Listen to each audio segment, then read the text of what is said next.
Hello everyone, good morning all of you. आप सभी को नमस्कार।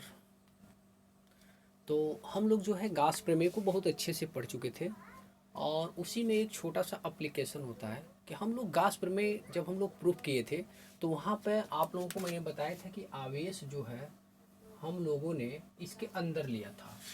सपोज दैट यदि यही आवेश इस बंद पृष्ठ से बाहर हो तो उस दशा में क्या होगा, ये आप सोच सकते हैं। अगर मैंने ये कह दिया कि ये जो हमारा आवेश है इस बंद पृष्ठ से बाहर हो तब उस दशा में जो हमारा कुल फ्लक्स होगा वो क्या होगा। तो आइए हम लोग देखते हैं। मान लिया ये बंद पृष्ठ है, closed surface, closed closed surface, बंद पृष्ठ। अब इससे जो है इलेक्ट्रिक फील्ड लाइन ऐसे पास आउट होंगे तो कुछ इस प्रकार से इधर और इधर से, जैसे देख रहे हैं यहाँ से एक छोटा पृष्ठ अगर मान लूँ, मैं इसे नाम दे दूँ S1 और यहाँ पर एक पृष्ठ ऐसे जिसे मैं नाम दे दूँ क्या, S2।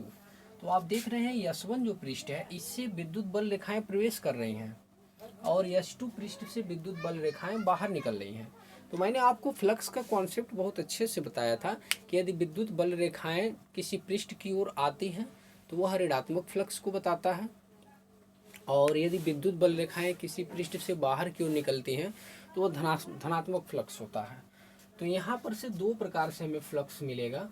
तो हम लोग लिखेंगे, हम लोगों ने इसके लिए एक सूक्ष्म फ्लक्स का मान जो मेरे पास आएगा निकल करके वो कितना आएगा, डी फाई ई वन, मैं इसे नाम देता हूँ। और ये जो डी फाई ई वन होगा ये कितना होगा, E into D S cos theta. अब ये मान लीजिए ये आवेश का यहाँ से डिस्टेंस भी है, कुछ अगर आर है तो उस हिसाब से हमारा क्या हो जाएगा, ये 1/4 pi epsilon 0 Q upon R square D S cos theta. अब मैंने आपको पहले बता दिए थे कि जो D S cos theta upon are square होता है वो डी ओमेगा होता है। Since D S cos theta upon R square equal to D omega, तो इसके हिसाब से जो मेरा डी फाई ई वन निकला 1/4 पाई एप्सिलॉन 0 और डी एस क्यू और into D S cos theta upon R square को मैं क्या लिखूंगा, डी ओमेगा, और इसे मैं क्या नाम दे देता हूँ, समीकरण नंबर 1। तो आप देख रहे हैं यहाँ से विद्युत बल रेखाएं प्रवेश कर रही हैं, तो जब प्रवेश करती हैं तो वो निगेटिव होती हैं, तो फ्लक्स हमारा एक क्या होगा, ऋणात्मक होगा। अब इसी प्रकार से जब मैं यहाँ से निकालूंगा डी फाई ई टू तो वह क्या होगा 1/4 पाई एप्सिलॉन 0 और Q इंटू क्या हो जाएगा, डी ओमेगा हो जाएगा। तो ये मैं क्या मान लेता हूँ, समीकरण नंबर 2।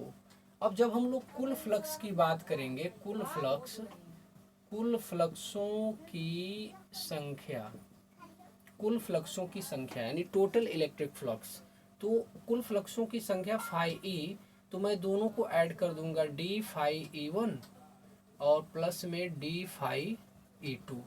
तो जैसे मैं इसे ऐड करूंगा तो डी फाई ई वन आप देख रहे हैं -1/4 pi epsilon 0 Q into D omega और प्लस ये 1/4 pi epsilon 0 Q into D omega, ये दोनों कट के क्या मिल जा रहा है, शून्य मिल जा रहा है। तो इससे हमें क्या निष्कर्ष मिला कि यदि किसी बंद पृष्ठ से बाहर कोई आवेश हो तो उस दशा में जो हमें कुल फ्लक्स मिलेगा वो कुल फ्लक्स कितना मिलेगा, शून्य मिलेगा।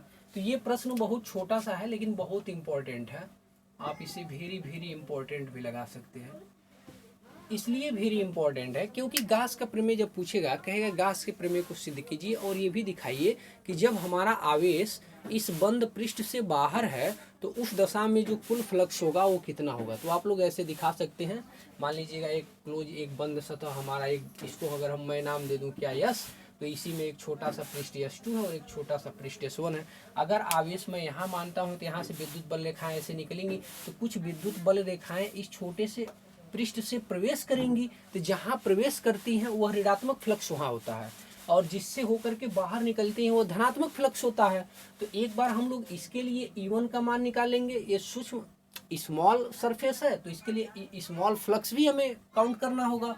तो D phi E1 E D cos theta से हम लोग जानते हैं ई क्या होता है 1/4 pi epsilon 0 q upon are square d cos theta, और d cos theta upon are square मतलब हम लोग पीछे देख चुके हैं डी ओमेगा। तो यहाँ से हमारा फर्स्ट समीकरण मिल गया।